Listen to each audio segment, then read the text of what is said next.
ہاں جی، اللہ کا نام لے کے اب وہ 12 آیات کور کرتے ہیں انشاءاللہ تعالی۔ ریفرنس نمبر 1 وہ ہے سورہ آل عمران سورت نمبر 3 کی آیت نمبر 164۔ اعوذ باللہ من الشیطان الرجیم، بسم اللہ الرحمن الرحیم۔ لقد من اللہ علی المؤمنین اذ بعث فیہم رسولا، بے شک یہ اللہ تعالی کا احسان ہے مومنین پر کہ اس نے ان میں رسول کو بھیجا، من انفسہم، جو ان کی اپنی جانوں میں سے، یعنی اسی قریش کے قبیلے میں سے ہیں، بنو ہاشم سے، اور اسی سپیشیز سے ہیں۔ ظاہر ہے کہ جب انسان آباد ہیں تو انسانوں میں پیغمبر آئیں گے۔ سورہ بنی اسرائیل میں آیا کہ اگر زمین پر فرشتے آباد ہوتے تو ہم فرشتوں میں سے پیغمبر بناتے، اب چونکہ انسان ہے تو ظاہر انسانوں میں سے پیغمبر ہے۔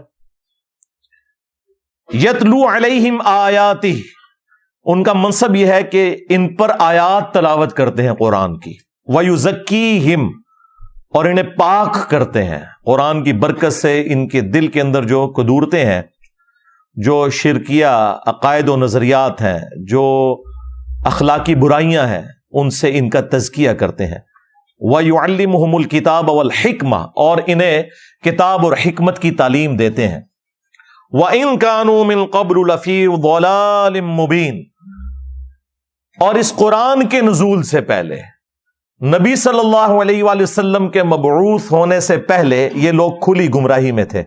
کون؟ صحابہ اکرام قرآن کے نزول سے پہلے کھلی گمراہی میں تھے، اور ہم لوگ قرآن آنے کے بعد بھی کھلی گمراہی میں ہیں، چونکہ قرآن حکیم سے ہم اپنا تزکیہ نہیں کرتے۔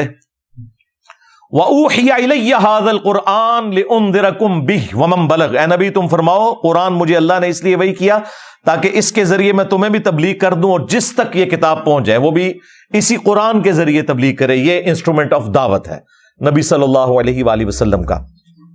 اب دیکھیں کتنی زبردست بات ہے، اللہ تعالیٰ نے اپنے محبوب صلی اللہ علیہ وآلہ وسلم کی دنیا میں تشریف آوری کو اپنی طرف منسوب کیا ہے کہ یہ میرا احسان ہے۔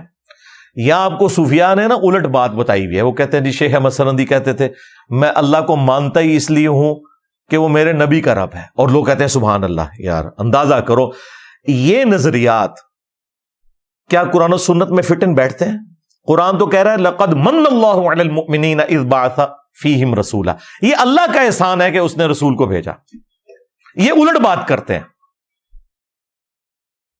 جامعہ ترمذی میں حدیث ہے، اللہ سے محبت کرو کہ اس نے تمہیں نعمتوں سے نوازا ہے، اور مجھ سے اس لیے محبت کرو کہ میں اللہ کا رسول ہوں، اور میرے اہل البیت سے اس لیے محبت کرو کہ ان کی نسبت میرے ساتھ ہے۔ نبی علیہ السلام نے تو ہمیں یہ چین سکھائی ہوئی ہے، اور یہ الٹ چلتے ہیں۔ یقیناً نبی علیہ السلام دنیا پہ اللہ تعالیٰ کا احسان ہے، اور قرآن میں اللہ تعالیٰ نے اسپیسیفکلی قرآن کے حوالے سے فرمایا، اور ظاہر ہے کہ اسے ایکسٹراپولیٹ آپ کر سکتے ہیں۔ قُلْ بِفَضْلِ اللَّهِ وَبِرَحْمَتِهِ فَبِذَلِكَ فَلْيَفْرَحُوا، اے نبی ان سے فرماؤ کہ اللہ تعالیٰ کے فضل اور رحمت کے ملنے کے اوپر خوب خوشیاں مناؤ۔ تو کہتے ہیں دیکھیں قرآن میں ہے نا خوشیاں مناؤ، تو ہم اس طرح جھنڈیاں لگاتے ہیں، تو ہم کہتے ہیں بھائی یہ طریقہ بھی نبی علیہ السلام خود بتا کے گئے ہیں۔ صحیح مسلم میں 2750 نمبر حدیث، آپ علیہ السلام پیر کا روزہ رکھتے تھے، پوچھا گیا کیوں رکھتے ہیں؟ فرمایا فیہ ولدت وفیہ انزل علیہ، اس دن میں پیدا ہوا اور اس دن مجھ پر پہلی دفعہ وحی نازل ہوئی۔ یعنی جشن قرآن اور جشن ولادت مصطفیٰ صلی اللہ علیہ وآلہ وسلم، اللہ کے محبوب صلی اللہ علیہ وآلہ وسلم نے ہر پیر کو منائی، سال کے بعد نہیں، مہینے کے بعد نہیں، ہر پیر کو روزہ رکھ کے۔ باقی میں اس کی چونکہ ہسٹری پہ پہلے ڈسکشن کر چکا ہوں، میں اس کی تفصیل میں نہیں جاتا۔ آیت نمبر 2 دوسرا ریفرنس وہ ہے سورۃ الاعراف سورت نمبر 7 کی آیت نمبر 157۔ یہ بہت کریٹیکل آیت ہے۔ نبی علیہ السلام کے دنیا میں آنے کا مقصد کیا ہے وہ بیان ہوا ہے، اس سے زیادہ اہم چیز تو کوئی نہیں ہو سکتی۔ اللہ تعالیٰ نے جو آخرت میں کامیاب ہونے والے اہل ایمان ہیں نا، ان کی نشانیاں بتاتے ہوئے اسپیسیفکلی نبی علیہ السلام کے مبارک زمانے میں جو دوسرے ادیان کے ماننے والے لوگ تھے ان کو بھی اس حوالے سے گائیڈ لائنز دیں، اور مسلمانوں کو بھی، کہ کامیابی کن لوگوں کا مقدر ہونے والی ہے۔ الذین یتبعون الرسول النبی الامی، وہ لوگ جو کہ پیروی کرتے ہیں نبی امی کی، یہ امی کی نسبت ام القرا مکے کی طرف بھی ہو سکتی ہے، اور امی کی نسبت نبی علیہ السلام کی اس صفت کی طرف بھی ہے کہ آپ علیہ السلام لکھنا پڑھنا نہیں جانتے تھے، اور یہ آپ کا معجزہ تھا، کیونکہ سورۃ العنکبوت میں آیا ہے کہ اس قرآن کے نزول سے پہلے نہ تو آپ کتاب سے کوئی چیز پڑھ سکتے تھے اور نہ اپنے دائیں ہاتھ سے لکھ سکتے تھے، ورنہ کافروں کو یہ چیز شک میں مبتلا کر دیتی کہ کتاب آپ نے خود لکھ لی ہے۔ یہ آپ علیہ السلام کے کیس میں معجزہ تھا۔ ہاں، شاعر ہونا ڈاکٹر اقبال کی خوبی ہے، لیکن نبی کے لیے شاعر ہونا خوبی نہیں ہے۔ وما علمناہ الشعر وما ينبغی لہ، ہم نے ان کو شعر کہنا نہیں سکھایا اور نہ یہ ان کی شان کے لائق ہے۔ تو نبی علیہ السلام کا پڑھا لکھا نہ ہونا یہ آپ کی شان کے لائق تھا۔ یہ کوئی نعوذ باللہ جہالت نہیں ہے یا ان پڑھ ہونا نہیں ہے۔ اللہ تعالیٰ نے آپ کو علوم سکھائے، لیکن آپ لکھ نہیں سکتے تھے، کتاب سے پڑھ نہیں سکتے تھے، کیونکہ آپ کا معجزہ ہی قرآن تھا۔ لوگوں نے کہنا تھا کہ ہاں جی یہ اس نے اتنے عرصے تک خود لکھ لی ہے کتاب۔ یہ اس کے پیچھے حکمت تھی۔ تو نبی امی کی پیروی کرتے ہیں۔ الذی یجدونہ مکتوبا عندہم فی التوراۃ والانجیل، اور یہ نبی امی وہ ہیں کہ جن کا ذکر یہ لکھا ہوا پاتے ہیں اپنے پاس آلریڈی، جو تورات اور انجیل یعنی اولڈ ٹیسٹمنٹ اور نیو ٹیسٹمنٹ میں ہے۔ نبی علیہ السلام کا مبارک ذکر بھی اور اس فائنل ٹیسٹمنٹ قرآن کا ذکر بھی وہ آج بھی موجود ہے۔ آپ ڈیوٹرونومی چیپٹر نکالیں اولڈ ٹیسٹمنٹ کا، اس میں نبی علیہ السلام کی پیشگوئی موجود ہے۔ اس کے بعد gospel of John New Testament میں، اس میں نبی علیہ السلام کی پیشگوئی موجود ہے۔ چیپٹر نمبر 15 سے لے کر 18 تک وہ ایک الگ سے ٹاپک ہے، اس کے لیے آپ ڈاکٹر ذاکر نائک کی ویڈیوز دیکھ لیں، احمد دیدہ صاحب کی سملیرٹیز بٹوین کرسچینٹی اینڈ اسلام۔ یأمرہم بالمعروف، وہ حکم دیتے ہیں ان کو نیکی کے کاموں کا، وینہاہم عن المنکر، اور برائی سے منع فرماتے ہیں، وَيُحِلُّ لَهُمُ الطَّيِّبَاتِ، اور ان کے لیے جو پاکیزہ چیزیں ہیں ان کو حلال ٹھہراتے ہیں، وَيُحَرِّمُ عَلَيْهِمُ الْخَبَائِثِ، اور جو گندگی والی چیزیں ہیں وہ حرام کرتے ہیں۔ یعنی نبی علیہ السلام کو ظاہر ہے اللہ تعالیٰ نے شارع بنا کر بھیجا ہے، اور شریعت کا کسٹوڈین دنیا میں آن دا بہاف آف گاڈ نبی علیہ السلام کی مبارک ذات ہے، تو آپ حلال اور حرام چیزوں کے بارے میں بتاتے ہیں۔ وَيَضَعُ عَنْهُمْ إِصْرَهُمْ، اور جو ان کے اوپر بوجھ پڑا ہوا ہے وہ ان سے دور کرتے ہیں، وَالْأَغْلَالَ الَّتِي كَانَتْ عَلَيْهِمْ، اور جو ان کے گردنوں میں غلامی کے پھندے ہیں وہ دور کرتے ہیں۔ یعنی جو انہوں نے خود ساختہ شریعت میں اپنے اوپر کتنی پابندیاں جیوز نے لگا لی ہوئی تھیں، کرسچنز نے رہبانیت شروع کر دی، شادی کرنا چھوڑ دی، جنگلوں میں رہنا شروع کر دیا، اسی طریقے سے مشرکین عرب کے اندر بھی خود ساختہ کئی ایک چیزیں انہوں نے داخل کر لی تھیں، جس کی وجہ سے عورتوں کو بیسک رائٹس نہیں ملتے تھے، غلاموں کے کوئی حقوق نہیں تھے۔ اس طرح کی ساری چیزیں نبی علیہ السلام نے آ کے ختم فرمائی۔ اب سرکار بڑی کانٹے کی بات آ رہی ہے، اب اس آئینے میں ہم سب نے اپنی شکل دیکھنی ہے۔ فَالَّذِينَ آمَنُوا بِهِ،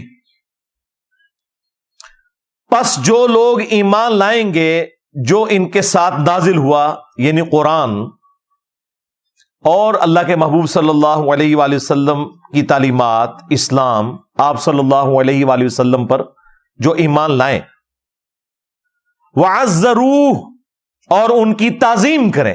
یعنی نبی علیہ السلام پر ایمان لانے کے بعد سب سے ضروری چیز آپ کی تعظیم کرنا ہے۔ وَنَصَرُوهُ، اور جو لوگ ان کی مدد کریں۔ مدد کیا ہے؟ نبی علیہ السلام نے کوئی دنیاوی طور پہ تو کاروبار اسٹیبلش نہیں کیا، مدد یہ ہے کہ دین کے کام میں آپ نے ان کی مدد کرنی ہے۔ جو حضرت عیسیٰ ابن مریم نے بھی کہا تھا، من انصاری اللہ، کون ہے جو اللہ کے لیے میری مدد کرے؟ اس سے لوگوں نے غیر اللہ کی مدد نکالی ہوئی ہے۔ دیکھو ان لوگوں کا انٹلیکچوئل لیول کیا ہے۔ وہ یہ تو نہیں کہ مرے ہوئے لوگوں کو حضرت عیسیٰ بلا بلا کے کہتے تھے لکھ لو قبروں سے اور میری مدد کرو۔ قال الحواریون نحن انصار اللہ، جو ان کے ساتھی تھے انہوں نے کہا ہم اللہ کے مددگار ہیں، ان کے دین کے مددگار ہیں۔ تو نبی علیہ السلام کے بھی صحابہ اور اہل بیت آپ کے مددگار تھے۔ آج ہم بھی نبی علیہ السلام کے اس حوالے سے مددگار ہیں کہ آپ کے دین کے لیے ہم اپنا تن من دھن لگائیں، اور اس میں سب سے پہلے ہمیں اپنی آخرت کی فکر ہے۔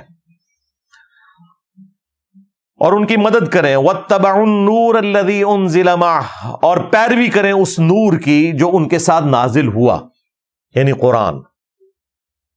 اولئک هم المفلحون, ایسے ہی لوگ ہیں جو فلاح پائیں گے. یعنی فلاح پانے کے لیے نبی الاسلام پر ایمان لانا, ان کی تعظیم کرنا, دین کے معاملے میں ان کی مدد کرنا اور قرآن کی پیروی کرنا. یہ اب دیکھ لیں کتنے مسلمان ہیں جو یہ کام کر رہے ہیں.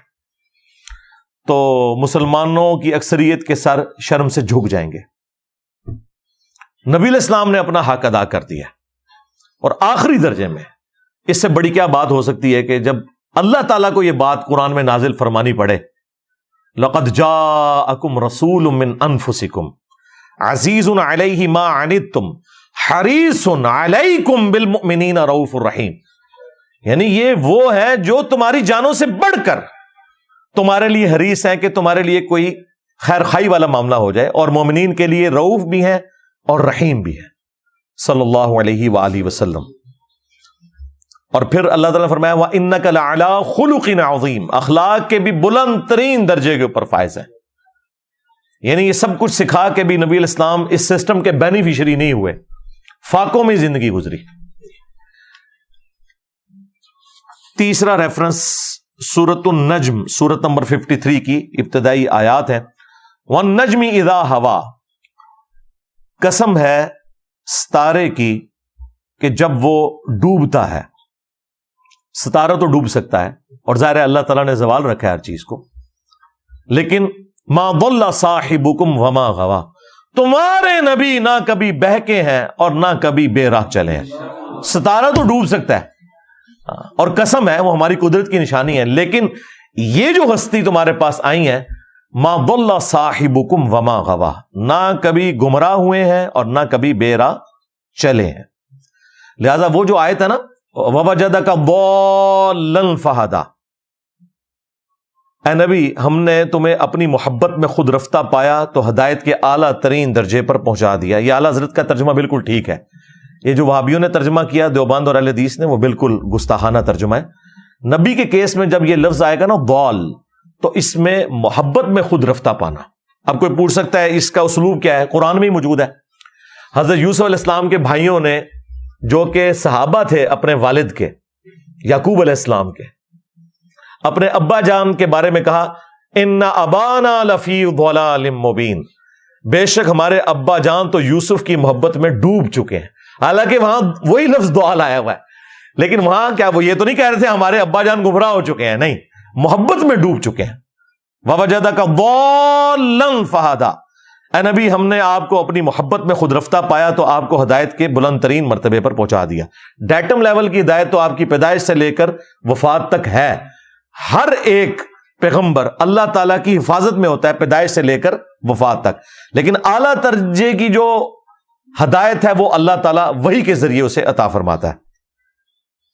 وَمَا يَنطِقُ عَنِ الْهَوَىٰ, اور یہ اپنی خواہش نفس سے کچھ نہیں کہتے. ان ہوا الا وحی یوحا, یہ وہ کہتے ہیں جو اللہ تعالیٰ انہیں وحی فرماتا ہے. یعنی نبی علیہ السلام کی شان ہے, اسی لیے تو ہم کہتے ہیں بھائی امام اس کو مانو جس کی قبر مدینے میں ہے صلی اللہ علیہ وآلہ وسلم, کہ جو نہ کبھی گمراہ ہوئے نہ کبھی بے راہ چلے اور اپنی خواہش سے کچھ نہیں کہتے بلکہ اللہ کی وحی کی تائید کے ساتھ بولتے ہیں.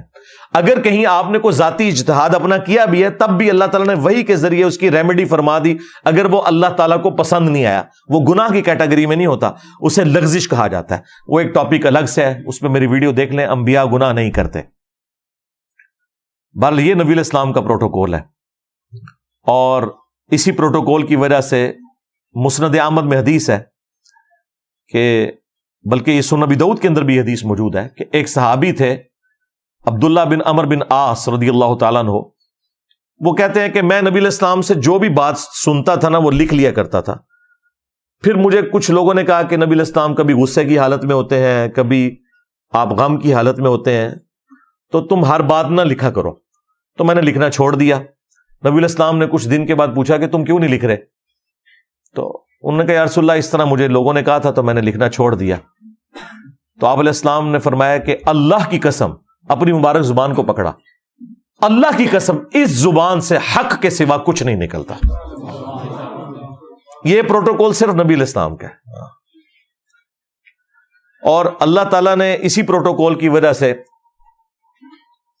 نبی علیہ السلام کو اس پلانٹ ارتھ پہ اپنا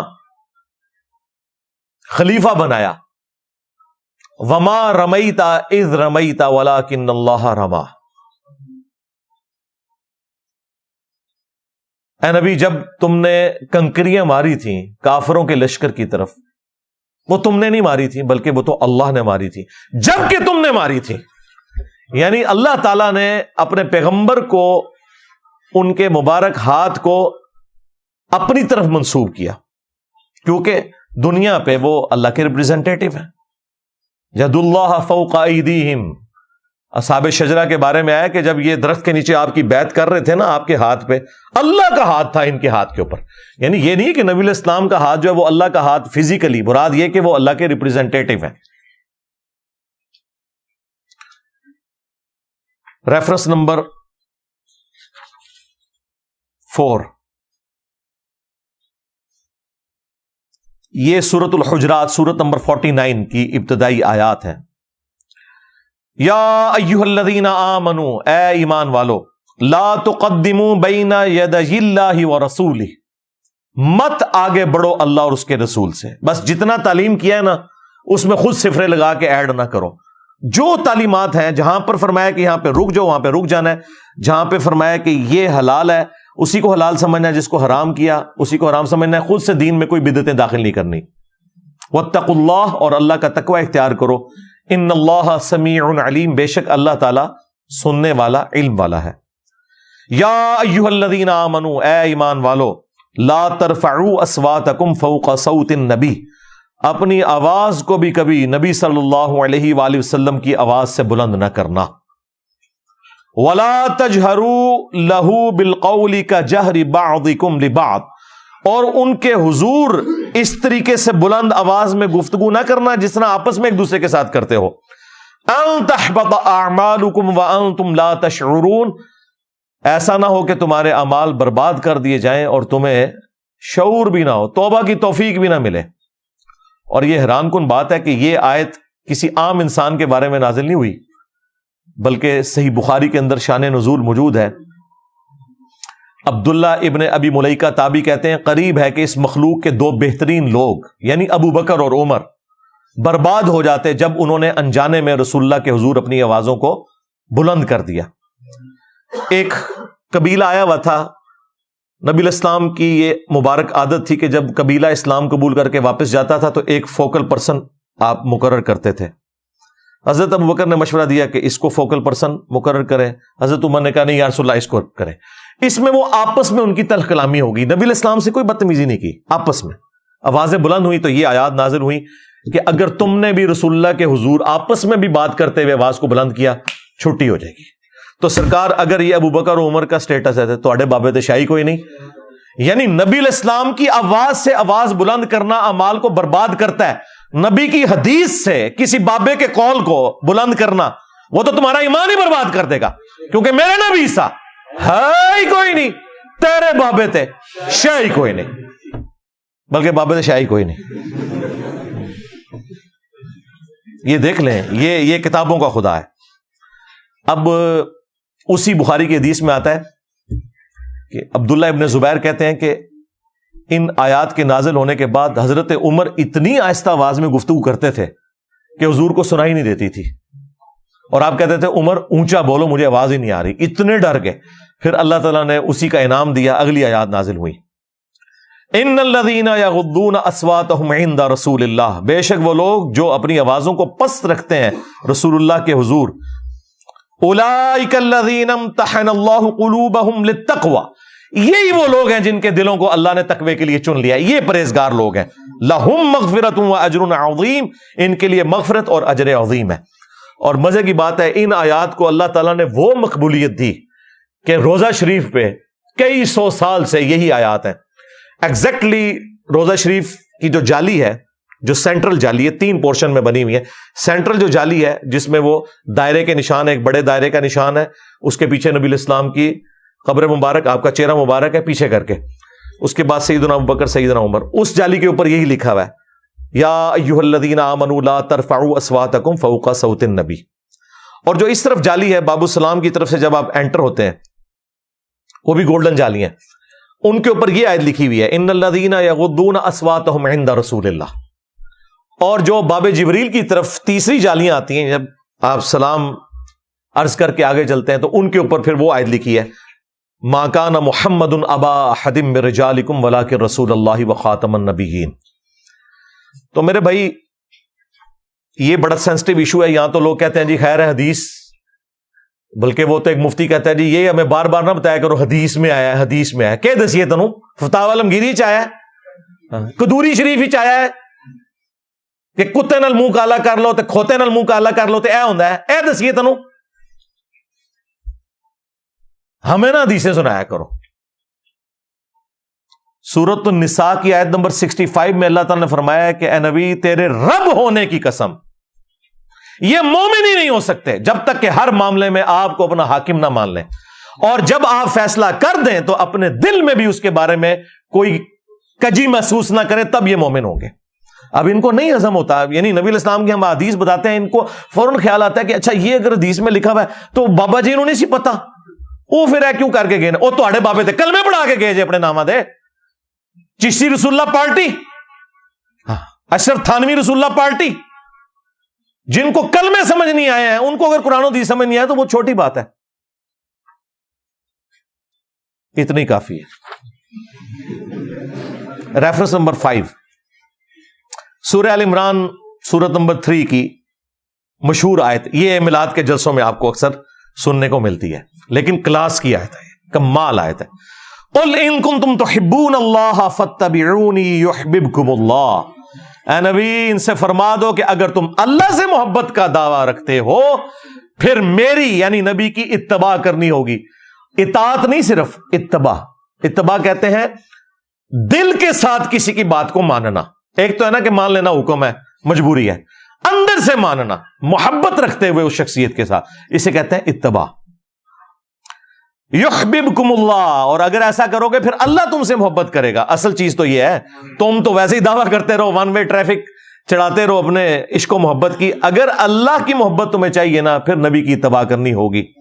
وَيَغْفِرْ لَكُمْ ذُنُوبَكُمْ, پھر وہ تمہیں معاف بھی کر دے گا, تمہارے گناہوں کو بخش بھی دے گا. واللہ غفور رحیم, اور اللہ تعالیٰ بخشنے والا رحم فرمانے والا ہے. قل اطیعوا اللہ والرسول, اے نبی ان سے فرماؤ اطاعت کرو, حکم مانو اللہ کا اور اس کے رسول کا. فَإِن تَوَلَّوْا, اور اگر یہ روگردانی کریں, فَإِنَّ اللَّهَ لَا يُحِبُّ الْكَافِرِينَ, تو اللہ تعالیٰ کو کافروں سے کوئی محبت نہیں, سیدھا کافر. لیکن پاکستان کے شناختی کارڈ میں مسلمان ہی, بے فکر ہو, کوئی مسئلہ نہیں. ہاں اللہ کے نزدیک کافر نا, ایتھے مسلمان ہو, جنازہ بھی پڑھاں گے انشاءاللہ تعالی, قبر بھی بناواں گے, سب کچھ کریں گے. ہاں اللہ کے حضور اگر نافرمانی کے ساتھ موت آئی ہے تو اللہ کے حضور تو پھر یہی ہے. اور اسی کو سپورٹیو سورہ نساء میں وہ آیت ہے من یطع الرسول فقد اطاع اللہ, جس نے رسول کا حکم مانا اس نے اللہ کا حکم مانا. کہتے ہیں جی قرآن کافی ہے, سنت کا کہاں لکھا ہوا ہے؟ جی سنت کا لکھا ہوا ہے نا, جس نے رسول کا حکم مانا اس نے اللہ کا حکم مانا. سنت کو ماننا قرآن ہی کو ماننا ہے, قرآن ہی نے ہماری رہنمائی کی ہے سنت کی طرف, اور سنت ہی کا ریٹن ریکارڈ ہے احادیث کی شکل میں. ریفرنس نمبر 6, یہ میں نے ترتیب بڑی انٹلیکچوئل رکھی ہے, یہ نہیں ہے کہ میں نے رینڈملی درجنوں آیات میں سے یہ 12 میں نے سلیکٹ کی, ان کو بھی پھر میں نے کئی گھنٹے لگا کے کہ ایک انٹلیکچوئل ترتیب بنے تاکہ مقدمہ پہنچے ربیع الاول شریف کے اس مہینے میں کہ ہمارے نبی علیہ السلام کی بعثت کا مقصد کیا ہے. سورۃ الاحزاب کی آیت نمبر 45 اور 46, سورت نمبر 33, یا ایھا النبی انا ارسلناک شاہدا ومبشرا ونذیرا. اے نبی صلی اللہ علیہ وآلہ وسلم, اعلیٰ حضرت نے اس کا ترجمہ کیا ہے اے غیب کی خبریں بتانے والے. بالکل صحیح ترجمہ ہے, نبی ہوتا ہی وہ ہے جس کے پاس غیب کی خبر آتی ہے اللہ کی طرف سے. ہمارا جھگڑا یہ ہے کہ یہ کوئی کمپیٹنسی نہیں جو نبی حاصل کرتے ہیں, بلکہ اللہ وحی کے ذریعے بتاتا ہے. وَمَا كَانَ اللَّهُ لِيُطْلِعَكُمْ عَلَى الْغَيْبِ, اللہ کی یہ شان نہیں کہ ہر ایک کو غیب پر اطلاع دے. وَلَكِنَّ اللَّهَ يَجْتَبِي مِن رُسُلِهِ مَن يَشَاءُ, بلکہ اللہ اپنے رسولوں میں سے جسے چاہتا ہے اسے غیب کی خبر دیتا ہے. آپ اسے غیب کی خبر کہہ لیں, اسے علم غیب کہہ لیں, یہ ساری ٹرمنالوجیز درست ہیں، لیکن اللہ کے بتانے پر ہے۔ اے نبی صلی اللہ علیہ وآلہ وسلم، بے شک ہم نے آپ کو بھیجا گواہ بنا کر اور خوشخبری دینے والا اور ڈر سنانے والا۔ خوشخبری اہل ایمان کو جنت کی، اور ڈر جو ہے وہ فاسقین کو جہنم کا، اور شاہد گواہ۔ اچھا، ابھی ادھر اعلیٰ حضرت نے ترجمہ کیا ہے شاہد کا حاضر و ناظر، لیکن اعلیٰ حضرت کی ڈنڈی آگے جا کے پکڑی جائے گی۔ سورۃ البقرہ میں بھی یہی لفظ آیا، سورۃ الحج میں آیا، وہاں پہ تھا کہ یہ نبی اس امت کے اوپر شاہد ہیں اور یہ امت اگلی امتوں پر شاہد ہے، تو وہاں ترجمہ اعلیٰ حضرت کا کیا بننا تھا؟ یہ نبی اس امت کے اوپر حاضر و ناظر ہے اور پوری امت ساری انسانیت کے اوپر جو پہلے بھی گزر چکی حاضر و ناظر ہے۔ اوتھے اعلیٰ حضرت گواہ ترجمہ کیا۔ گواہ یعنی یہ اللہ کے لیے گواہی لے کر کھڑے ہوئے ہیں، جو مولانا مودودی نے کتاب بھی لکھی ہے شہادت علی الناس، یہ پوری امت بھی گواہ ہے، یعنی اللہ کے حق میں گواہی دیتے ہوئے کھڑی ہوگی ہے پوری انسانیت تک توحید کا پیغام پہنچانے کے لیے۔ تو نبی علیہ السلام بھی شہادت علی الناس کرنے ہیں، وہ صحابہ کرام کے اوپر گواہ تھے، اپنے زمانے کے لوگوں کے اوپر گواہ تھے، اور پھر حجۃ الوداع کے موقع پر نبی علیہ السلام نے امت کو یہ کام ٹرانسفر کیا، اب یہ امت بھی گواہ ہے باقی ساری امت کے اوپر، اور اگلی امتوں پر گواہ ہے کہ ان کے انبیاء کرام نے ان تک بات صحیح پہنچائی تھی۔ وہ صحیح بخاری میں آتا ہے قوم نوح انکار کر دے گی کہ ہمارے پیغمبر نے کوئی بات ہی ہم تک نہیں پہنچائی، تو پھر امت محمدیہ گواہی دے گی، اور وہ گواہی کس بنیاد پہ دے رہی ہوگی؟ قرآن کی بنیاد پہ۔ یہ سورۃ البقرہ کی آیت نمبر 143 کے کانٹیکسٹ میں بخاری میں حدیث موجود ہے۔ تو اے نبی، آپ گواہ ہیں، اللہ کے لیے کھڑے ہوئے ہیں، خوشخبری دینے والے، ڈر سنانے والے، وَدَاعِيًا إِلَى اللَّهِ، اور داعی ہیں، بلانے والے ہیں اللہ کی طرف، بِإِذْنِهِ، اس کے اذن کے ساتھ، وَسِرَاجًا مُنِيرًا، اور آپ ایسے سورج ہیں جو چمکا کے رکھ دیتے ہیں باقیوں کو بھی، یعنی جو بھی رسول اللہ کے ساتھ اٹیچ ہو جائے گا دنیا اور آخرت میں کامیابی اس کا مقدر ہوگی۔ تو نبی علیہ السلام نور ہدایت ہیں۔ اس آیت کے تحت ہمیں یہ بات پتہ چلی کہ نبی علیہ السلام سراجم منیرہ ہیں، ایسے نور ہیں جو باقیوں کو بھی نور بنا دیتا ہے۔ یہ ہدایت کے نور کی بات ہو رہی ہے۔ سورۃ المائدہ میں بھی ہے نا، قد جاءکم من اللہ نور و کتاب مبین، بے شک تمہارے پاس اللہ کی طرف سے ایک نور آیا اور ایک کتاب۔ وہاں نور سے مراد اہل سنت کے جو سب سے پہلے مفسر ہیں جنہوں نے تفسیر لکھی، تفسیر تبری ابن جریر تبری کی، اسی سے حافظ ابن کثیر نے سارا چھاپا انہی سے مارا ہوا ہے۔ اصل میں تفسیر پہلی وہ لکھی گئی تھی، انہوں نے اس آیت کے کانٹیکسٹ میں لکھا یہاں نور سے مراد نبی صلی اللہ علیہ وآلہ وسلم کی ذات ہے، لیکن یہ نور ہدایت جو مسند احمد میں حدیث ہے، میں اللہ کے ہاں اس وقت بھی خاتم النبیین لکھا ہوا تھا جب آدم علیہ السلام ابھی مٹی اور پانی کے درمیان تھے، اس وقت بھی میں دعائے ابراہیم ہوں، میں عیسیٰ کی بشارت ہوں، میں اپنی ماں کا وہ خواب ہوں جو انہوں نے پیدائش کے وقت دیکھا کہ ان کے لیے ایک نور ظاہر ہوا جس سے شام کے محلات بھی روشن ہو گئے۔ یعنی نبی علیہ السلام کی والدہ سیدہ آمنہ سلام اللہ علیہا کو یہ خواب دکھایا گیا تھا کہ آپ سے جو بچہ پیدا ہوگا بالآخر اس کی حکومت رومن امپائر کو بھی سپر سیڈ کر جائے گی۔ تو نبی علیہ السلام نور ہدایت ہیں۔ نبی علیہ السلام تو بہت بڑی ہستی، خلفائے راشدین، اہل البیت، صحیح بخاری، صحیح مسلم، یہ سب کے سب نور ہدایت ہیں الحمدللہ۔ تو یہ ثبوت ہے اس بات کا کہ نبی صلی اللہ علیہ وآلہ وسلم کو ہم نور کہتے ہیں ہدایت کے طور پر، یہ آپ کی کوالٹی کے طور پر۔ ریفرنس نمبر 7 سورہ سبا، سورت نمبر 34 کی آیت نمبر 28، وما ارسلناک الا کافۃ للناس بشیرا ونذیرا، اے نبی ہم نے آپ کو پوری انسانیت کے لیے خوشخبری دینے والا اور ڈر سنانے والا بنا کر بھیجا، ولیکن اکثر الناس لا یعلمون، لیکن اکثر لوگ اس حقیقت کو نہیں جانتے۔ یہ نبی علیہ السلام کی بہت بڑی خوبی ہے۔ وما ارسلناک الا رحمۃ للعالمین، جو سورۃ الانبیاء میں بھی ہے، ہم نے آپ کو سارے جہان والوں کے لیے رحمت بنا کر بھیجا، تمام جہانوں کے لیے رحمت بنا کے بھیجا، یہ بھی ترجمہ عربی میں درست ہے، اور تمام جہان والوں کے لیے یہ بھی درست ہے۔ تمام جہانوں سے مراد کیا؟ یعنی یہ انسانوں کا ایک جہان ہے، درختوں کا ایک جہان ہے، جانوروں کا ایک جہان ہے، پرندوں کا ایک جہان ہے، یعنی ان کی جو اپنی ایک جو کلوز انوائرمنٹ میں جو وہ رہتے ہیں، یہ سب کے سب جہان ہے، ان تمام کے لیے رحمت ہے نبی صلی اللہ علیہ وآلہ وسلم کی مبارک ذات۔ تو یہاں پر آیا کہ پوری انسانیت کے لیے آپ پیغمبر بنا کے بھیجے گئے ہیں، اور یہ آپ کی وہ خوبی ہے جو کسی اور پیغمبر کے پاس نہیں ہے۔ بخاری اور مسلم دونوں میں حدیث ہے، اللہ تعالیٰ نے مجھے 5 ایسی خوبیاں دیں جو کسی پیغمبر کو نہیں دی۔ ان میں سے پہلی خوبی یہ کہ پوری زمین میرے لیے مسجد بنا دی گئی، سجدہ گاہ، میرے امتی جہاں چاہے نماز ادا کر سکتے ہیں۔ دوسرا، اللہ تعالیٰ نے 1 مہینے کی مسافت سے میرا روب ڈال دیا میرے دشمنوں کے اوپر۔ میری امت 1 مہینے دور ہوگی، ان کے اوپر روب ڈال جائے گا۔ تیسرا، اگلے انبیاء قوموں اور قبیلوں کے لیے آتے تھے، مجھے اللہ تعالیٰ نے پوری انسانیت کے لیے پیغمبر بنا کے بھیجا۔ یہ نبی اسلام کے علاوہ کسی اور کی خصوصیت نہیں ہے۔ چوتھی چیز، اللہ تعالیٰ نے مال غنیمت میرے لیے حلال کر دیا۔ اگلی امتوں میں مال غنیمت یعنی جنگ میں کافروں کا چھوڑا ہوا مال حلال نہیں ہوتا تھا۔ اور 5ویں فضیلت، مجھے اللہ تعالیٰ نے شفاعت کا اذن عطا کیا ہے۔ اور مسلم شریف میں ایک 6ٹھی فضیلت بھی آئی ہے، اللہ تعالیٰ نے مجھ پہ ختم نبوت فرما دی ہے۔ وہاں پہ وہ لفظ خاتم کا آیا ہے، جو یہ قادیانی دجال دھوکہ دیتے ہیں نا کہ جی خاتم کا لفظ قرآن میں ہے، خاتم دکھائیں، تو خاتم بھی مسلم میں موجود ہے۔ نبی علیہ السلام نبوت کی مہر بھی ہے، سیل آف دا پروفٹ بھی ہیں، سٹیمپ آف دا پروفٹ بھی ہیں، اور رسولوں کے سلسلے کو ختم فرمانے والے بھی ہیں۔ اس کے لیے آپ میری ایک تفصیلی ویڈیو دیکھ لیں، قادیانیوں کو مسلمان بنانے والی ویڈیو، اس میں میں نے تفصیل کے ساتھ بیان کیا۔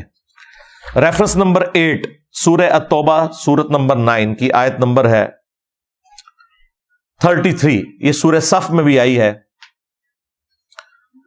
هو الذی ارسل رسولہ بالہدی ودین الحق، وہی اللہ ہے جس نے الہدا یعنی قرآن کے ساتھ اپنے نبی کو بھیجا، اور دین حق یعنی اسلام کے ساتھ، لیظہرہ علی الدین کلہ، تاکہ تمام ادیان کے اوپر اس دین کو غالب کر دے۔ وَلَوْ كَرِهَ الْمُشْرِكُونَ، خواہ مشرک اس کا برا مان جائیں، اللہ تعالیٰ نے اپنے نبی کے اس دین کو غالب فرمانا ہے، اور دیکھیں چند سالوں کے اندر غالب کیا۔ بخاری مسلم میں حدیث ہے کہ عنقریب کیسر روم ختم ہو جائے گا، پھر قیامت تک کوئی کیسر نہیں ہوگا، کوئی رومن امپائر نہیں ہوگی۔ عنقریب پرشیا کی امپائر بھی ٹوٹ جائے گی، پھر قیامت تک کوئی کسرا نہیں ہوگا۔ اور دیکھیں اللہ تعالیٰ نے چند سالوں کے اندر خلفائے راشدین کے دور کے اندر دونوں سپر پاورز مسلمانوں کے قدموں میں ڈھیر کر دی، اور آپ کی پروفیسی پوری ہوئی الحمدللہ۔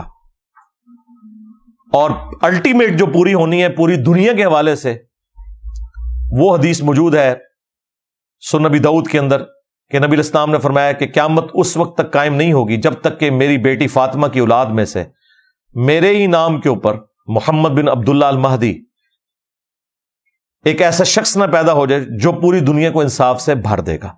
باقی امام مہدی کے اوپر میری تفصیلی ویڈیوز ہیں، وہ آپ دیکھ سکتے ہیں۔ ریفرنس نمبر 9،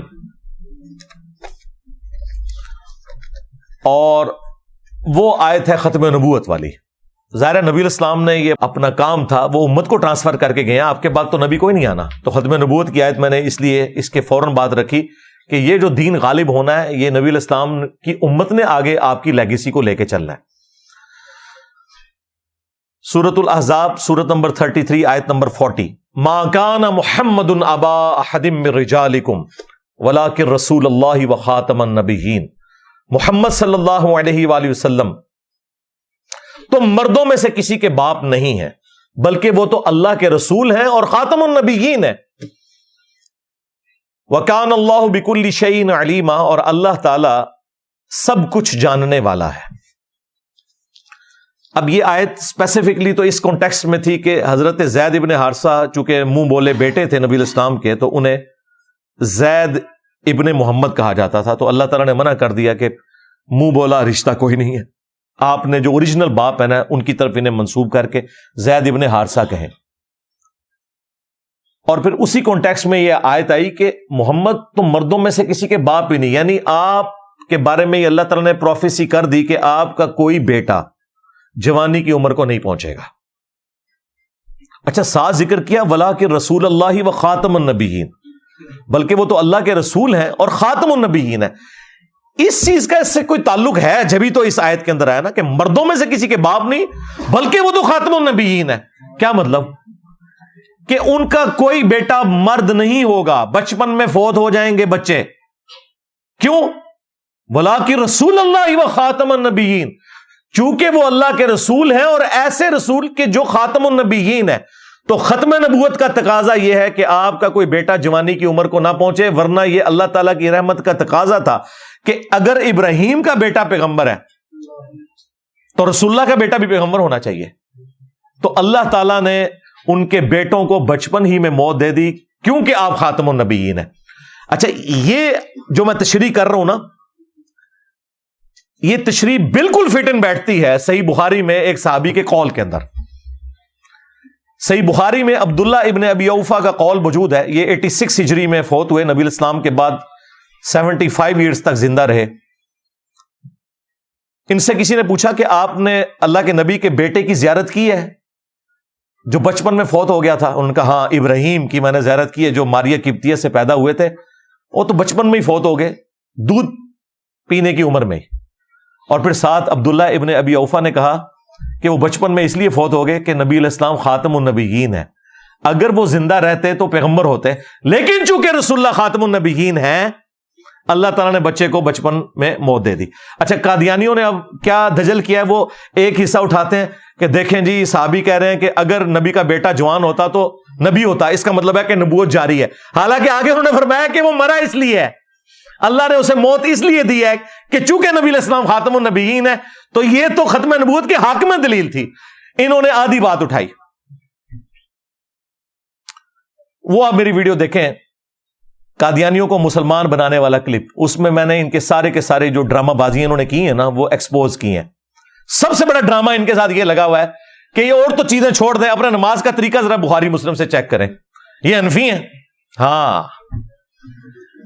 دیکھیں، یہ بات امت کو آ کے ہم نے پہلی دفعہ بتائی ہے. یہ آپ کو رفع الیدین شروع کرنے پہ کہتے تھے اے ہن تسی قادیانی ہو جاؤ گے، اوے حنفی دیوبندی ہو، حنفی بریلوی ہو، آپ کی طرح ہی حنفی قادیانی نماز پڑھتے ہیں، ان کا رفع الیدین سے کیا لینا دینا؟ جس طرح وہ بخاری مسلم کے منکر ہیں نا، تم بھی بخاری مسلم کے منکر ہو.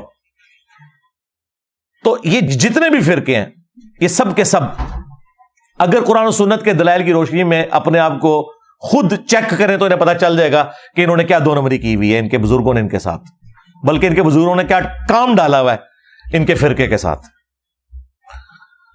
Reference number 10، third last. اب یہ ذرا سخت باتیں شروع ہونے لگی ہیں ہمارے حوالے سے، میں نے اس کو اینڈ پہ رکھا تھا تاکہ اپنی ذمہ داری بھی ذرا ہم فیل کریں نا.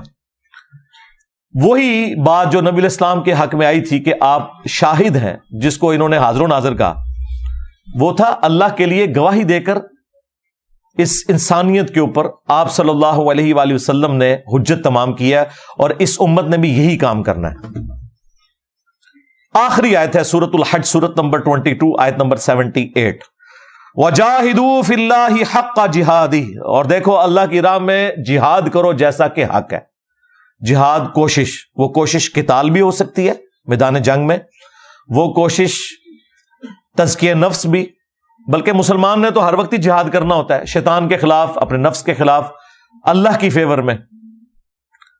وَاجْتَبَاكُمْ، اس نے تمہیں چن لیا ہے اے امت محمدیہ صلی اللہ علیہ وآلہ وسلم. وَمَا جَعَلَ عَلَيْكُمْ فِي الدِّينِ مِنْ حَرَج، اور تمہارے دین میں کوئی تنگی نہیں رکھی کسی بھی حوالے سے، یہ بالکل نیچر کے اوپر دین ہے. ملت ابیکم ابراہیم، پیروی کرو اس دین کی جو تمہارے باپ ابراہیم کی ملت ہے. ہوا سماکم المسلمین، جنہوں نے تمہارا نام مسلم رکھا تھا، من قبل وفی ھذا، اس قرآن کے نزول سے پہلے اور اس کتاب میں اللہ نے بھی تمہارا نام مسلم رکھ دیا. کس لیے؟ لیکون الرسول شہیدن علیکم، تاکہ یہ رسول تم پر گواہ ہو. یہاں پہ اعلیٰ حضرت نے ترجمہ حاضر و ناظر نہیں کیا، گواہ کر دیا، کیونکہ آگے امت کو بھی حاضر و ناظر ماننا پڑنا تھا. وَتَكُونُوا شُهَدَاءَ عَلَى النَّاسِ، اور تم لوگوں پر اللہ کے لیے گواہی دیتے ہوئے کھڑے ہو جاؤ، اور تم لوگوں پر حاضر و ناظر. ہاں، اسی میں کہتا ہوں ترجمہ آپ کسی کا بھی پڑھ لیں، ڈنڈی جہاں اس نے ماری ہے وہ پکڑی جائے گی، خود اپنے ترجمے میں اس کی ڈنڈی پکڑی جائے گی. فَأَقِيمُوا الصَّلَاةَ، پس نماز کو قائم رکھو، وَآتُوا الزَّكَاةَ، اور زکات دو، وَاعْتَصِمُوا بِاللَّهِ، اور اللہ کے ساتھ چمٹ جاؤ. اللہ کے ساتھ چمٹنا کیا ہے؟ قرآن کے ساتھ، نبی الاسلام کے ساتھ چمٹنا، اللہ کی رسی، وَاعْتَصِمُوا بِحَبْلِ اللَّهِ جَمِيعًا وَلَا تَفَرَّقُوا، سب کے سب مل کر اللہ کی رسی کو مضبوطی سے پکڑ لو اور فرقوں میں مت بٹو۔ نبی الاسلام نے قرآن کو اللہ کی رسی کہا ہے۔ غدیر خم کی حدیث، قرآن اور اہل بیت والی، مسلم شریف میں جو اوپر تلے 4 حدیث ہیں، اس میں قرآن کو اللہ کی رسی کہا گیا۔ اس میں ہدایت ہے، اس میں نور ہے، تم اللہ کی کتاب کو پکڑو، اس سے تعلق اپنا مضبوط کرو۔ اللہ کی کتاب اللہ کی رسی ہے، جو اسے پکڑے گا ہدایت پر ہوگا، جو چھوڑ دے گا گمراہ ہو جائے گا۔ اور پھر نبی الاسلام نے فرمایا دوسری بھاری چیز میرے اہل البیت ہے، میں ان کے معاملے میں تمہیں اللہ کا خوف دلاتا ہوں۔ تو یہاں پر اللہ تعالیٰ نے کہا کہ اپنا تعلق اپنے رب کے ساتھ، قرآن و سنت کے ساتھ مضبوط کرو۔ ہوا مولاکم، وہی تمہارا پش پناہ ہے، تمہارا مولا ہے۔ فنعم المولا ونعم النصیر، تو کیا ہی اچھا مولا ہے اور کیا ہی اچھا وہ مددگار ہے۔ اللہ سے بڑھ کے کون ہو سکتا ہے؟ تو یہاں پہ آپ کا نام مسلم بتایا گیا ہے، بریلوی دیوبندی اہل حدیث شیعہ نہیں بتایا گیا، حنفی شافعی مالکی نہیں۔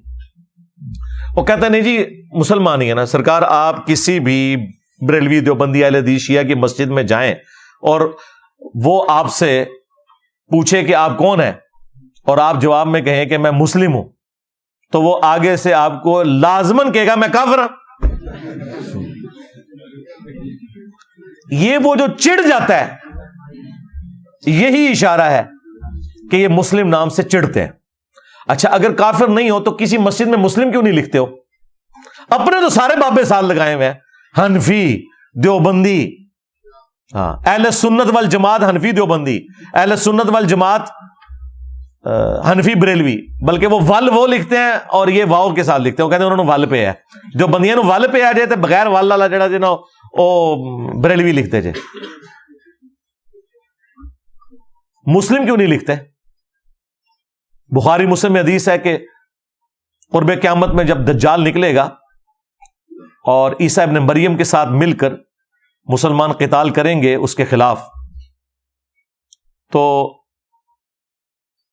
اگر کوئی یہودی میدان جنگ میں کسی درخت یا پتھر کے پیچھے بھی چھپا ہوگا نا، تو درخت اور پتھر بھی بول اٹھے گا اور کہے گا اے مسلم، میرے پیچھے یہودی ہے، اسے قتل کرتے ہیں۔ یعنی عام حالت میں نہیں قتل کرنا، یعنی میدان جنگ کی بات ہو رہی ہے۔ وہاں پہ الفاظ ہیں یا مسلم، ایھا المسلم، یا بریلوی یا دیوبندی یا اہل حدیث یا شیعہ نہیں ہے۔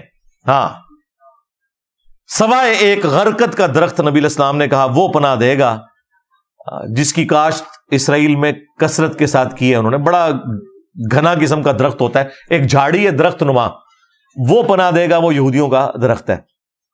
تو بس اس وقت کا انتظار کریں، اور اس وقت اگر آپ کو مسلم کی صدا آئی اور آپ نے پیچھے مڑ کے نہ دیکھا، یہ سمجھتے ہوئے کہ کوئی انجینئر صاحب کا اسٹوڈنٹ ہی نہ پکار رہا ہو، تو بدبختی کی موت ہی مر جائیں گے۔ آج سے ہی تیاری شروع کر دیں۔ ریفرنس نمبر 11 سورہ التوبہ، سورت نمبر 9 کی آیت نمبر 24۔ یہ تو ہمارے استاد ڈاکٹر اسرار صاحب جس طریقے سے بیان کرتے تھے وہ ان کا خاصہ تھا۔ وہ ڈاکٹر اسرار صاحب تو قرآن پھر اس طرح بیان کرتے تھے جس طرح قرآن نازل ہوا ہے۔ قرآن اس طرح نہیں نازل ہوا جس طرح طارق جمیل صاحب یا غامدی صاحب بولتے ہیں، قرآن اس طرح نازل ہوا ہے جس طرح ڈاکٹر اسرار صاحب بیان کرتے ہیں۔ اور نبی الاسلام بھی اسی طرح بیان کرتے تھے۔ صحیح مسلم میں حدیث ہے کہ جب نبی صلی اللہ علیہ وآلہ وسلم ممبر پر چڑھتے تو آپ کی آنکھیں سرخ ہو جاتی، آواز بلند ہو جاتی، غصے میں اضافہ ہو جاتا، جیسا کہ کوئی جرنیل اپنی فوج کو تیار کر رہا ہو۔ تو یہ آنکھیں سرخ ہونا، آواز کا بلند ہونا اور غصے میں اضافہ ہونا ایگریسو سٹائل میں، یہ چیز تھی جس نے صحابہ کرام میں بجلی بھری تھی۔ اور یہ آیت تو پھر وہ ڈاکٹر سار صاحب جس طریقے سے بیان کرتے تھے، آیت نمبر 12 24 نمبر سورہ التوبہ آیت نمبر 24۔ قل ان کان آباؤکم، اے نبی ان سے کھول کر یہ بات ارشاد فرما دو کہ اگر تمہارے باپ وابناؤکم، اور تمہارے بیٹے یعنی تمہاری اولاد، واخوانکم، اور تمہارے بھائی، وازواجکم، اور تمہاری عورتیں، وعشیرتکم، اور تمہارا سارے کا سارا کنبہ، وَأَمْوَالٌ اقْتَرَفْتُمُوهَا، اور تمہارے کمائی کے مال، وَتِجَارَةٌ تَخْشَوْنَ كَسَادَهَا، اور وہ تجارت جس کے ماند پڑ جانے کا ہر وقت تمہیں خدشہ لگا رہتا ہے، وَمَسَاكِنُ تَرْضَوْنَهَا، اور وہ گھر جو تمہارے پسندیدہ ہیں۔ یہ 8 چیزیں گنوائی ہیں دنیا کی۔ اگر ان 8 چیزوں کی محبت، احب الیکم، اگر یہ چیزیں تمہیں زیادہ محبوب ہو جائیں، من اللہ ورسولہ وجہاد فی سبیلہ، اللہ سے اور اس کے رسول سے اور اللہ کی راہ میں جہاد کرنے سے، فتربصوا، تو پھر انتظار کرنا، حتی یأتی اللہ بامرہ، یہاں تک کہ اللہ تعالیٰ کا حکم عذاب تم پر آ پہنچے۔ واللہ لا یہدی القوم الفاسقین، اور اللہ تعالیٰ فاسق لوگوں کو ہدایت نہیں دیتا۔ بلکہ ڈاکٹر اسرار صاحب جب بولتے تھے نا تو ساتھ کہتے تھے فتربصوا، تو تنا ہو جاؤ، حتی یأتی اللہ بامرہ، یہاں تک کہ اللہ تعالیٰ کا حکم عذاب آ پہنچے، انتظار کرو۔ اللہ اکبر۔ یہ آیت ہے جی جس میں اللہ تعالیٰ نے دنیا کی 8 چیزیں گنوائی ہیں اور کہا ہے کہ یہ ظاہر ایک سمبل کے طور پر ہے، اس ساری چیزیں اسی کیٹیگری میں فال کرتی ہیں۔ اگر ان کی محبت اللہ رسول سے بڑھ جائے، اللہ کی راہ میں جہاد سے بڑھ جائے، تو پھر فارغ ہو۔ سورہ الاحزاب کے سٹارٹ میں اللہ تعالیٰ نے فرمایا النبی اولی بالمؤمنین من انفسہم وازواجہ امہاتہم، نبی مومنین کی جانوں سے بڑھ کر ان پر حق رکھتے ہیں، اور نبی کی بیویاں امت کی مائیں، یعنی ہماری جان سے بھی بڑھ کر ہم پر جس کا حق ہے نا، وہ شخصیت ہے جس کی قبر مدینے میں ہے، جو ہمارے روحانی باپ ہیں، کیونکہ ان کی بیویاں امت کی مائیں ہیں۔ بخاری اور مسلم دونوں میں حدیث ہے، اس شخص نے ایمان کی حلاوت چکھ لی جس میں 3 نشانیاں ہیں۔ نمبر 1، اللہ اور اس کا رسول اسے پوری دنیا میں ہر چیز سے بڑھ کر محبوب ہو جائیں۔ نمبر 2، دوستی اور دشمنی کا معیار اللہ کی ذات۔ اور نمبر 3، کفر کی طرف لوٹایا جانا اس کے لیے اتنا ہی مشکل ہو جائے جتنا زندہ آگ میں جلنا، یعنی وہ زندہ آگ میں جلنے کے لیے تیار ہو جائے لیکن اپنا دین نہ چھوڑے، تو پھر اسے ایمان کی مٹھاس مل جائے گی۔ پھر بخاری اور مسلم دونوں میں حدیث ہے، تم میں سے کوئی شخص اس وقت تک مومن ہی نہیں ہو سکتا جب تک کہ میں اسے اس کے ماں باپ، اولاد، سب لوگوں سے بڑھ کر عزیز نہ ہو جاؤں۔ تو یہ نبی علیہ السلام کیا بتا رہے تھے؟ نبی علیہ السلام یہ بتا رہے تھے کہ ماں باپ تے شاہی کوئی نہیں، بابے تے شاہی کوئی نہیں، جہاں میری بات آ جائے۔ یہی بات ہے نا، یہاں جناب مائیں کہتی ہیں میں دودھ نہیں بخشاں گی جے تو داڑھی رکھ لیتے، تو ایسے ماں باپ کو پھر یہی بتانا چاہیے نا کہ میرے نبی سا ہے ہی کوئی نہیں، اما ابا جی تسی تے شاہی کوئی نہیں، کیونکہ میرے نبی کے مقابلے پہ کھڑے ہو گئے۔ اور یہ سب سے ہلکا جملہ ہے جو ہم بول سکتے ہیں، ادروائز تو ان کو کہنا چاہیے کہ اپنے ایمان کی فکر کرو، تم خود بھی مسلمان رہے ہو کہ نہیں، بغاوت پہ اتر کے۔ اور پھر صحیح بخاری میں ایک حدیث ہے، نبی الاسلام اور سیدنا عمر ایک دفعہ ہاتھ میں ہاتھ ڈال کے چہل قدمی کر رہے تھے، تو حضرت عمر نے دیکھا نبی الاسلام نے اتنی شفقت کی ہے تو تھوڑے فرینک ہوئے، ان کا یا رسول اللہ پوری دنیا میں سب سے بڑھ کر آپ مجھے محبوب ہیں سوائے میری جان کے۔ اچھا وہ سمجھ رہے تھے میں نے بہت کارنامہ کر دیا، نبی علیہ السلام نے فرمایا نہیں بلکہ تیری جان سے بھی بڑھ کر۔ تو ان کا یا رسول اللہ ہاں آپ مجھے میری جان سے بھی بڑھ کر عزیز ہیں۔ پھر آپ نے فرمایا اب تیرا ایمان مکمل ہوا ہے۔ اچھا انہوں نے سچ بولا، انسان کو اپنی جان سے آگے تو کوئی چیز نہیں ہوتی، لیکن نبی علیہ السلام کے سامنے سچ بولنے کی برکت یہ ظاہر ہوئی کہ آپ علیہ السلام نے اس بات کو کھول دیا کہ بھائی یہ بھی ایمان مکمل نہیں ہے جب تک کہ اپنی جان سے بھی بڑھ کر مجھے عزیز نہیں سمجھو گے۔ اور اس کا مطلب قطعاً یہ نہیں ہے کہ آپ نے لبیک یا رسول اللہ کے نعرے ہی لگانے ہیں خالی، اور عمل کوئی نہیں کرنا، ختم نبوت کا نام لینا ہے اور چلانی ہے جو اپنی کاز اینٹی قادیانی کاز چلانی ہے، اینٹی چشتی رسول اللہ، اینٹی تھانوی رسول اللہ، بات ہی نہیں کرنی کیونکہ اس میں اپنے فرقے خلاف ہو جائیں گے۔ تو یہ ختم نبوت کا کام نہیں ہو رہا، یہ اینٹی قادیانی کام ہے۔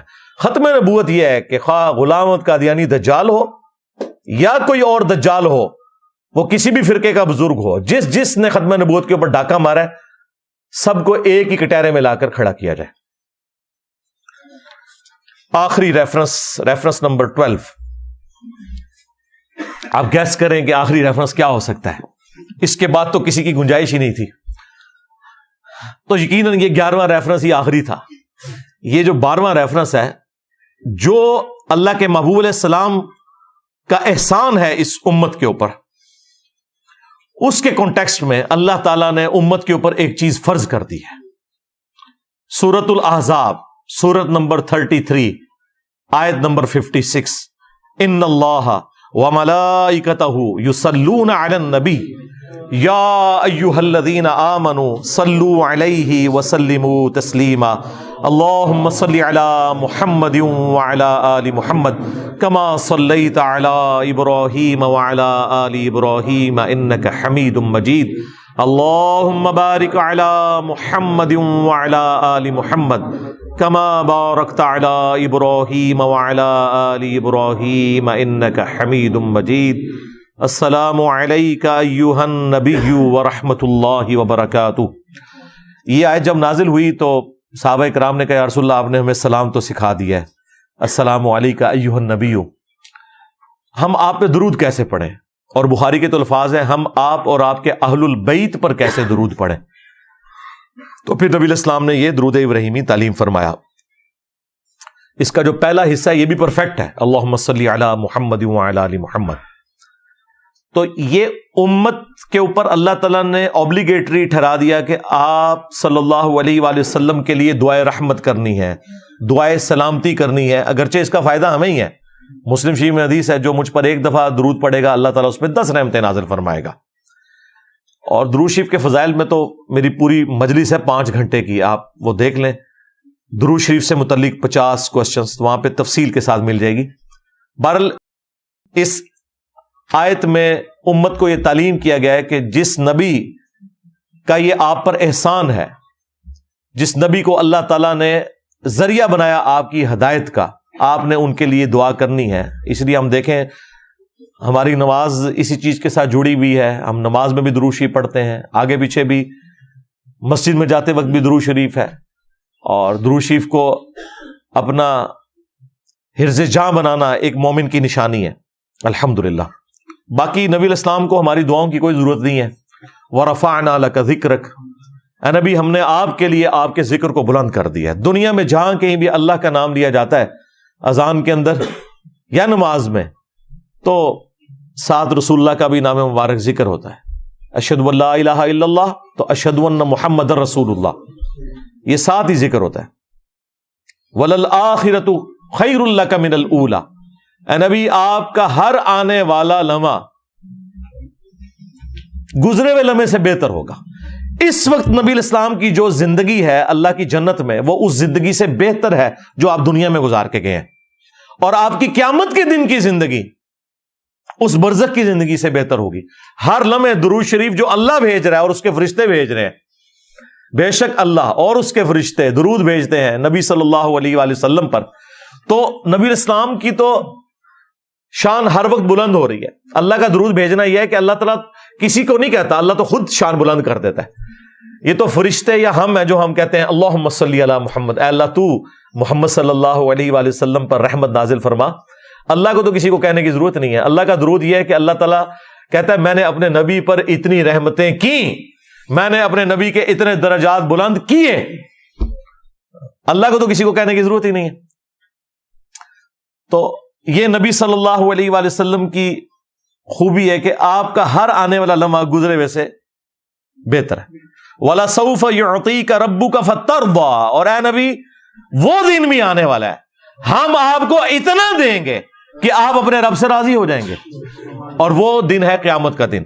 ہاں وہ صحیح مسلم میں حدیث ہے کہ نبی علیہ السلام ایک دفعہ بیٹھے ہوئے رو رہے تھے تو حضرت جبرائیل علیہ السلام کو اللہ تعالیٰ نے بھیجا اور کہا کہ ہمارے محبوب کو سلام کہو کہ پوچھو کیوں رو رہے ہو. تو نبی علیہ السلام نے کہا میری امت میری امت. تو اللہ تعالیٰ نے پیغام بھجوایا کہ انہیں سلام کہو اور کہو کہ ہم آپ کی امت کے معاملے میں آپ کو قیامت والے دن رسوا نہیں کریں گے. تو یہ شفاعت ملنی ہے.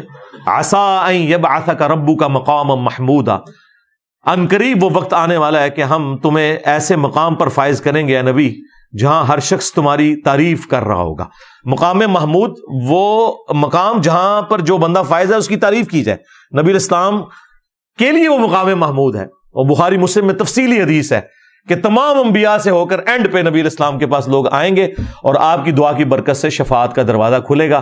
اور پھر جب شفاعت کا دروازہ کھلے گا پھر باقی انبیاء بھی شفاعت کریں گے, اللہ کے نیک بندے بھی شفاعت کریں گے, فرشتے بھی شفاعت کریں گے. لیکن نیک بندے وہ جنہوں نے اللہ کی عبادت کی ہوگی, جنہوں نے اپنی عبادت کروائی ہے وہ تو گئے. ہاں دنیا سے میری زبان تو گئے, آخرت اللہ دے عذاب وچ گئے. ہاں جنہوں نے کمٹمنٹ کے ساتھ زندگی گزاری ہے وہ شفاعت کریں گے, اس میں کوئی شک نہیں ہے. لیکن دروازہ نبی علیہ السلام کی مبارک دعا پہ کھلے گا.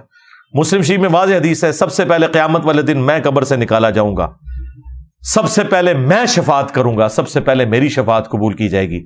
اور مسلم شریف میں ایک اور حدیث ہے, سب سے پہلے میں جنت کا دروازہ کھٹکھٹاؤں گا اور داروغہ جنت پوچھیں گے کون, میں کہوں گا محمد, تو وہ کہیں گے کہ مجھے حکم بھی یہی تھا کہ آپ کے نام کے اوپر دروازہ کھلے گا صلی اللہ علیہ وآلہ وسلم.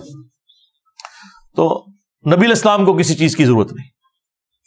انا اعطیناک الکوثر, اے نبی ہم نے آپ کو ہر معاملے میں خیر کثیر عطا فرمائی ہے. آپ کی اولاد بھی کثرت سے, آپ کی شانیں بھی کثرت سے, آپ کی امت بھی کثرت سے. بخاری مسلم میں حدیث ہے کہ جنتیوں کا نصف میری امت سے ہوگا, آدھے جنتی میری امت سے ہوں گے.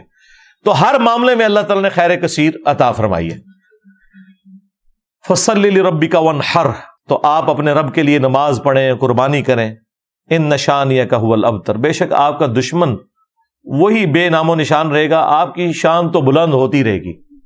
انا کفیناک المستہزئین, اے نبی آپ کا جو لوگ مذاق اڑاتے ہیں ہم کفایت کر جائیں گے آپ کو ہر معاملے میں. دیکھ لیں جتنا انہوں نے نبی علیہ السلام کو ملائن کیا, پچھلے 100 سالوں میں آپ کو پتا ہے 60,000 کتابیں لکھی گئی ہیں نبی علیہ السلام کے خلاف. دنیا میں کسی انسان کے خلاف اتنی کتاب نہیں لکھی گئی. لوگ کہتے ہیں جناب جی انجینئر صاحب, سارے مولوی انجینئر صاحب کے خلاف ہو گئے نے. سرکار انجینئر نے نبی علیہ السلام کی مبارک دعوت کا جب بیڑا اٹھایا ہے تو یہی کچھ ہوگا, کیونکہ اس پلانٹ ارتھ پہ سب سے زیادہ مخالفت جس شخصیت کی ہوئی ہے نا, وہ شخصیت ہے جن کی قبر مدینے میں. 100 سال میں 60,000 کتابیں لکھی گئی ہیں, اور ان 100 سالوں میں جتنی تیزی سے اسلام پھیلا ہے پہلے 1300 سال میں بھی نہیں پھیلا. سب سے بڑی بات آپ دیکھ لیں 58 اسلامی ملک بن چکے ہیں. 8 سے 100 سال پہلے تو یہ سارے کنکلوڈ کر بیٹھے تھے, جب آٹومان امپائر بھی ٹوٹ گئی, سارے کے سارے مسلمان محکوم ہو گئے. کسی نے سوچا تھا کہ یہ 100 سال بعد 58 اسلامی ملک ہو چکے ہوں گے؟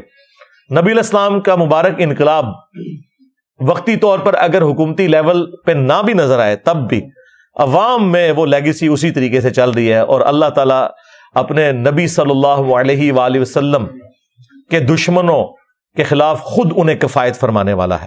انا کفیناک المستہزئین. صلوا علی محمد وآل محمد, اللہم صلی علی محمد وعلی آل محمد واصحاب محمد وازواج محمد وامت محمد اجمعین الی یوم الدین, آمین.